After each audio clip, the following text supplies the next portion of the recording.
नमस्कार। यूपी की बात में आप सभी का बहुत बहुत स्वागत है। आपके साथ मैं हूं जोहम रूपा। उत्तर प्रदेश के मुख्यमंत्री योगी आदित्यनाथ ने भारत शौर्य तिरंगा यात्रा को रवाना करते हुए कहा कि भारत की सुरक्षा में सेंध लगाने वालों को कोई बचाने वाला नहीं होगा। उन्होंने पाकिस्तान पर आतंकवाद को बढ़ावा देने का भी आरोप लगाया और कहा कि एक दिन आतंकवाद ही उसे निगल जाएगा। योगी ने सेना के पराक्रम की सराहना करते हुए कहा कि तिरंगा भारत के शौर्य का प्रतीक है। ऑपरेशन सिंदूर की शौर्य गाथा को जन जन तक पहुंचाने के लिए लखनऊ में मुख्यमंत्री योगी आदित्यनाथ बुधवार को तिरंगा यात्रा में शामिल हुए। मुख्यमंत्री आवास से शुरू हुई तिरंगा यात्रा को संबोधित करते हुए सीएम योगी ने बड़ी बात कही। योगी आदित्यनाथ ने कहा कि अब अगर पाकिस्तान ने भारत की सुरक्षा में सेंध लगाई तो आतंकवादियों के जनाजे में कोई रोने वाला भी नहीं बचेगा। मुख्यमंत्री योगी आदित्यनाथ ने कहा कि भाजपा की ओर से यह यात्रा आयोजित की गई है। पूरा देश भारत की सेवा के शौर्य और पराक्रम का अभिनंदन करने के लिए हम सब यहां पर जमा हुए हैं। 22 अप्रैल को पहलगांव में पर्यटकों के साथ जो बार बार घटना पाकिस्तान परस्त आतंकवादियों ने अंजाम दी थी, पूरे देश और पूरी दुनिया ने उसकी निंदा की थी। आतंकवाद का पोषक पाकिस्तान और उसके आका इस पूरी घटना में मौन बने रहे। हमारी सरकार ने सारे प्रमाण दे दिए थे।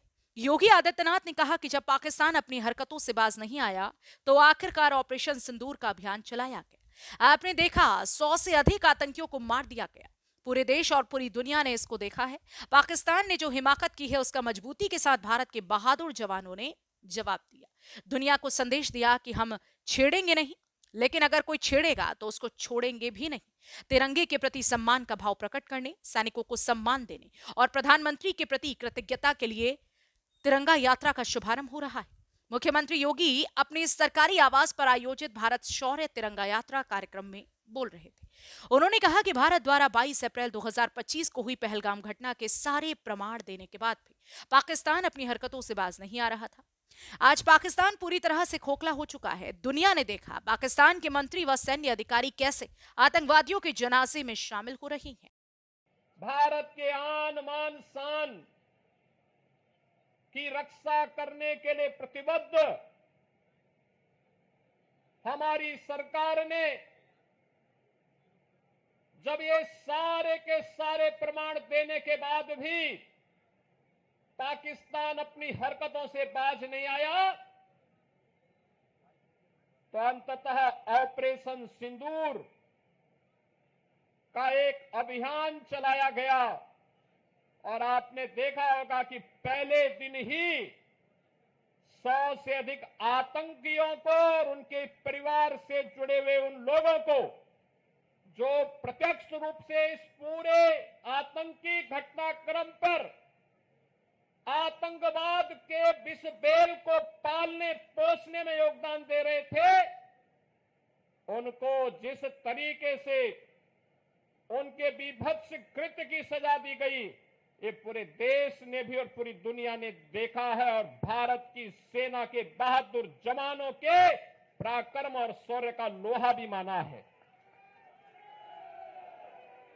पाकिस्तान के द्वारा की गई हिमाकत को जिस मजबूती के साथ भारत के बहादुर जवानों ने, चाहे वो वायुसेना रही हो, थल सेना रही हो या नौसेना रही हो, इन सभी जवानों ने जिस मजबूती के साथ उसका जवाब दिया, दुनिया को संदेश भी दिया कि हम छेड़ेंगे नहीं, लेकिन कोई छेड़ेगा तो फिर उसको छोड़ेंगे भी नहीं।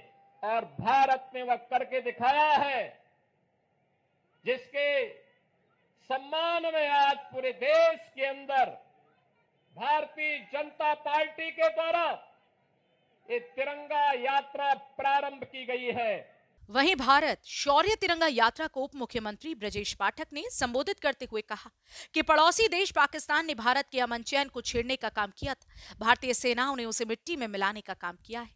तीनों सेनाओं ने एयर स्ट्राइक, सर्जिकल स्ट्राइक और अब ऑपरेशन सिंदूर के जरिए आतंकवादियों के शिविरों को बर्बाद करने का काम किया है। हम सब जानते हैं कि पड़ोसी देश पाकिस्तान ने समय समय पर जिस ढंग से भारत में आतंकवाद को प्रायोजित करते हुए अमन चैन को डिस्टर्ब करने का प्रयास किया था, भारतीय सेनाओं ने उसे मुंहतोड़ जवाब देते हुए उन्हें मिट्टी में आज हम सब यहाँ एकत्र हुए हैं भारतीय सेना के शौर्य को सलाम करने के लिए, उन्हें प्रणाम करने के लिए, अभिनंदन करने के लिए।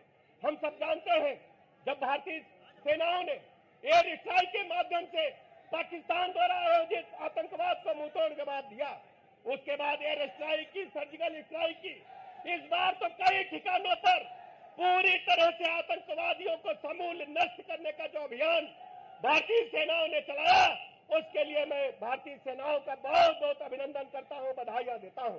माननीय प्रधानमंत्री जी को मैं हृदय की गहराइयों से आभार प्रकट करता हूं कि आपके नेतृत्व में तिरंगा आसमान की ऊंचाइयों को और लहराने का काम कर रहा है। इन्हीं शब्दों के साथ आप सबका जो प्रातःकाल इतनी बड़ी संख्या में इकट्ठा हुए, सभी का हृदय से बहुत बहुत आभार। ऑपरेशन सिंदूर के उपलक्ष्य में मुख्यमंत्री के आवास से भारत शौर्य तिरंगा यात्रा में स्कूली बच्चों, सामाजिक संगठन, भूतपूर्व सैनिक भी शामिल हुए। तो वहीं छात्रों ने 2000 फीट लंबा राष्ट्रीय ध्वज के जरिए इस यात्रा को निकाला और ये राष्ट्रीय ध्वज लोगों के लिए आकर्षण का केंद्र बना। फिलहाल के लिए इस खबर में सिर्फ इतना ही। बाकी तमाम खबरों के लिए आप देखते रहिए यूपी की बात।